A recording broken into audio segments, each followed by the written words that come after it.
आपकी बात से मैं सहमत हूँ कि ये 3 साल तक इन कंपनियों ने कुछ नहीं किया और अब काफ़ी बड़े मूव्स आ रहे हैं। लेकिन देखिए महिंद्रा एंड महिंद्रा का 3 महीने का मूव, गौतम 32% का मूव 3 महीने में आया है महिंद्रा एंड महिंद्रा में।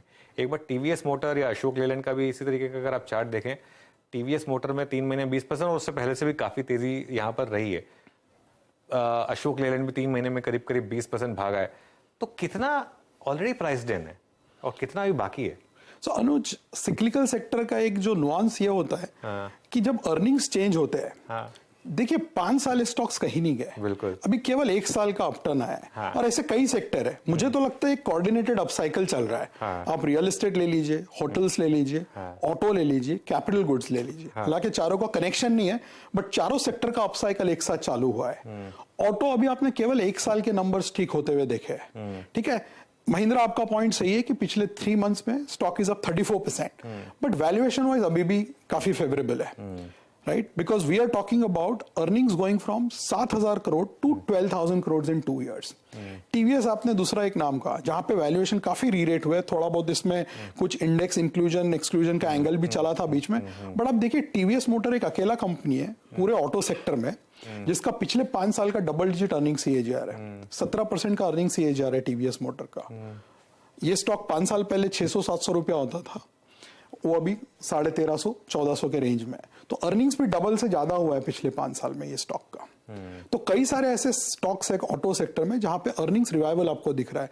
टाटा मोटर्स है जिसने पिछले कई 4 साल से करीबन मेरे ख्याल से लॉस बना रहा है, वहां पे आपने प्रॉफिट देखा लास्ट क्वार्टर में, और ये क्वार्टर में भी प्रॉफिट की उम्मीद है। और साथ में बाकी जेएलआर के नंबर्स ठीक हुए तो आपने देखा अपमूव आया है। तो only stock which is still away from its all time highs, I think Maruti का लास्ट हाई मुझे लगता है जनवरी 2018 में 10,000 था, करीबन वहां पहुंचा है, बट अभी तक वहां क्रॉस नहीं किया है।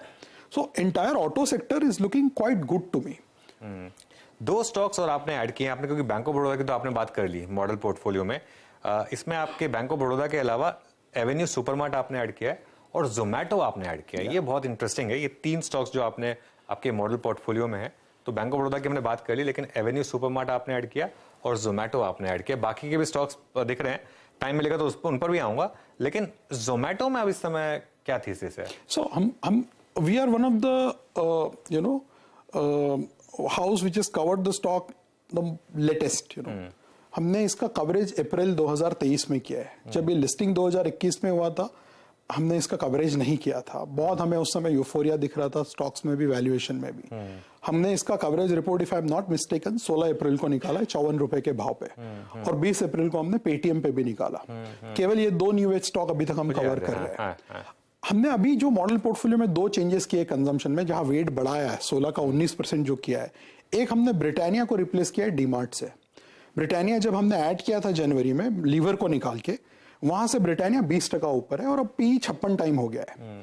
हमें लगता है कि नियर टर्म अपसाइड थोड़ा सा लिमिटेड है वहां पे, और काफी सारा मार्जिन का जो अपस्विंग आने वाला है वो प्राइस में है। डीमार्ट हमने 3 हफ्ता पहले हमारा रेटिंग चेंज किया है, और हमें लगता है कि यहाँ पे जो पिछला 3 साल में हायर स्क्वायर फीट वाला जो स्टोर्स ऐड हुए हैं, उसमें आपको ऑपरेटिंग लेवरेज दिखेगा। अगला 2 साल में हमें लगता है 50 बेसिस पॉइंट का मार्जिन एक्सपेंशन वहां पे है। और जहां तक जोमैटो की बात है, every sequential quarter, I think we would see a better operating profitability there.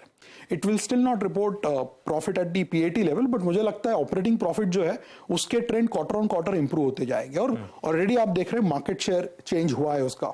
इन्होंने थोड़ा सा मार्केट शेयर, अभी जो डिस्क्लोजर आया था स्विगी का, इसमें किसी इन्वेस्टर का थोड़ा सा मार्केट शेयर भी गेन किया है। तो ये 2 स्टॉक्स हमने ऐड किया। इसके अलावा हमारे पास Titan, Indian Hotel, ITC, Godrej, Metro, ये सब भी मॉडल पोर्टफोलियो में है। तो कंजम्पशन में काफी बुलिश है हम। उसका वेट हमारे पोर्टफोलियो में भी लगभग 20% हो गया है। पिरामल में क्यों बुलिश हैं आप? क्योंकि पिरामल ने बहुत अंडर परफॉर्म किया, पूरी एनबीएफसी रैली में पार्टिसिपेट नहीं किया पिरामल ने। तो हमें लगता है कि वहां पे अब चीजें बदल रही है, राइट। इंक्रीमेंटली जो उनका पूरा एयूएम है वो रिटेल के तरफ जा रहा है, प्लस वैल्यूएशन फेवर में है। और अगर एनबीएफसी का टाइम है तो हमें लगता है सारे स्टॉक्स इसमें चलेंगे। जैसे हमने पहले पूना वाला फिनकॉप ऐड किया था 6 महीना पहले 260 रुपए के दाम पे, अभी वो 40-50% चल गया है 6 महीने में, तो उसके वैल्यूएशंस काफी रीरेट हो चुके हैं। तो उसको हमने पिरामल से रिप्लेस किया है। वहां हमको लगता है कि अगला 1-2 क्वार्टर में आपको एयूएम ओवरऑल जो एयूएम मिक्स है वो बेहतर हो सकता है, और वहां पे वैल्यूएशन में अभी भी अपसाइड है। ओके अच्छा, ये तो बात होगी सारे आपके मॉडल पोर्टफोलियो में जो स्टॉक्स हैं जहां पर आप बुलिश हैं।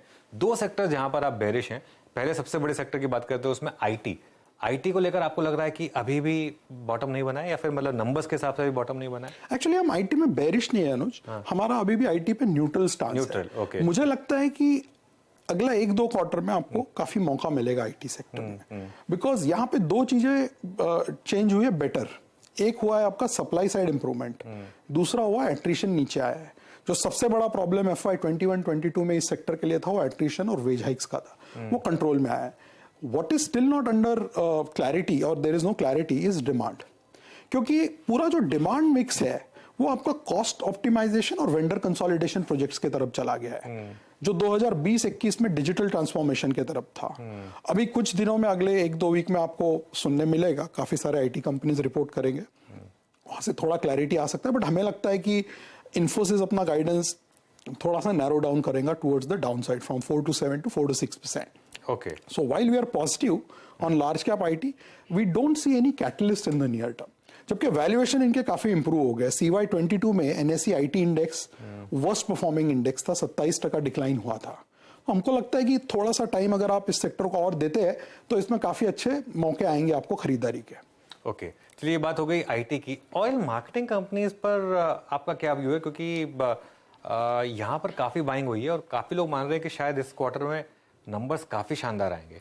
एक्चुअली इस क्वार्टर के नंबर्स ऑयल मार्केटिंग कंपनीज के वजह से डिस्टॉर्ट भी हो रहे हैं। अगर मेरा कवरेज यूनिवर्स आप देखते हैं 233 कंपनी का जिसका हम एस्टिमेट बनाते हैं, हम 50% ग्रोथ प्रोजेक्ट कर रहे हैं प्रॉफिट का, और अगर आप उसमें से 3 OMCs हटा देते हैं तो वो 50% ग्रोथ 12% हो जाता है। सिमिलरली निफ्टी में जो 25% हमने ग्रोथ बनाया है उसमें अगर आप BPCL हटा के देखेंगे तो वो 11% अर्निंग्स ग्रोथ हो जाता है, क्योंकि बेस क्वार्टर में तीनों OMCs ने मिला के 20,000 करोड़ का लॉस बनाया था, जो इस क्वार्टर में 40,000 करोड़ का प्रॉफिट हो रहा है। बट हमेशा से देखने में आया है कि OMCs एक ट्रेडिंग बेट्स रहे हैं। बिल्कुल, जब इनका प्राइस टू बुक नीचे आता है वहां पे एक ट्रेडिंग का अपॉर्चुनिटी बनता है। Historically as an analyst I have not found comfort in this sector, because predictability बहुत लिमिटेड होती है इसमें, और प्लस गवर्नमेंट का इन्वॉल्वमेंट भी होता है, फिर पॉलिटिक्स भी आता है, इलेक्शंस भी आते हैं, तो happy to miss the upside. Okay, happy to miss the upside. Reliance पर क्या व्यू है इस समय आपका, आज का stock of the day? Reliance हमको लगता है कि अगला 2-3 साल में काफी वैल्यू अनलॉकिंग अपॉर्चुनिटीज और आने की उम्मीदें हैं। आपने रिटेल में ऑलरेडी कुछ एक्शन देखा 2 दिन पहले, फिर जियो का आपने कुछ डिटेल्स देखा जिसमें अलग अलग एस्टिमेट्स अगर आप देखते हैं तो 150 से 220 रुपए के बीच में पर शेयर वैल्यू बनता है। और हमें लगता है कि रिटेल में जो कोर रिटेल बिजनेस ही है रिलायंस रिटेल, वहां पे काफी अपसाइड आ सकता है मार्जिन में, बिकॉज अंडरलाइन डिमांड ठीक होने के चांसेस बढ़ते जा रहे हैं अगले 1-2 क्वार्टर में। और जियो में आपने देखा है कि थोड़ा थोड़ा 1-2% से आपका आरपू सिक्वेंशली बढ़ता जा रहा है। उसमें सिर्फ एक ही कंसर्न है कि जो बैलेंस शीट एकदम लाइट हो गया था 1-1.5 साल पहले, वहां पे आपका डेट थोड़ा सा बढ़ गया, बिकॉज कैपेक्स ज्यादा हो रहा है न्यू एनर्जी में या 5G का जो कैपेक्स है। But in general after the consolidation that we have seen in the stock, अभी जो कैटलिस्ट उभर के आएंगे इसमें अगले 1-2 साल में, मुझे लगता है ये बहुत ही अट्रैक्टिव प्राइस है रिलायंस का अभी भी। ओके चलिए, फिर काम करते हैं। फिर एक आखिरी सवाल, बिटवीन बैंक्स एंड आईटी आपका अभी भी कंफर्ट ज्यादा बैंक्स में है? यस, बिकॉज बैंक्स में अर्निंग्स का विजिबिलिटी बहुत स्ट्रांग है। सिर्फ एक नुआंस ऐड करूंगा उसमें, पिछले 5 साल में जो मैंने बताया कि ऑटो सेक्टर का प्रॉफिट कहीं नहीं गया, उसमें बैंक्स का प्रॉफिट 5 गुना हुआ है। सो वो बेस कैचअप होगा। हालांकि फुल ईयर अर्निंग्स अभी भी बहुत स्ट्रांग लगेंगे, but quarter on quarter moderate होगा। ये क्वार्टर में हमने प्राइवेट बैंक्स का एस्टिमेट 32% ग्रोथ का बनाया है, जो 4th क्वार्टर तक 12% हो जाएगा। सिमिलरली PSU बैंक्स में हमारा ये क्वार्टर का एस्टिमेट 96% ग्रोथ का इन अर्निंग्स, जो 4th क्वार्टर तक 8% हो जाएगा। But overall it still seems कि वैल्यूएशंस बैंक्स के अभी भी बहुत अट्रैक्टिव है, लार्ज कैप बैंक्स, और अर्निंग्स का picture is slightly better than IT. So वहां पे हमारा थोड़ा सा बायस ज्यादा है। ओके गौतम, बहुत बहुत शुक्रिया आज हमारे साथ बात करने के लिए और हमारे स्टूडियो में आने के लिए। Thank you so much.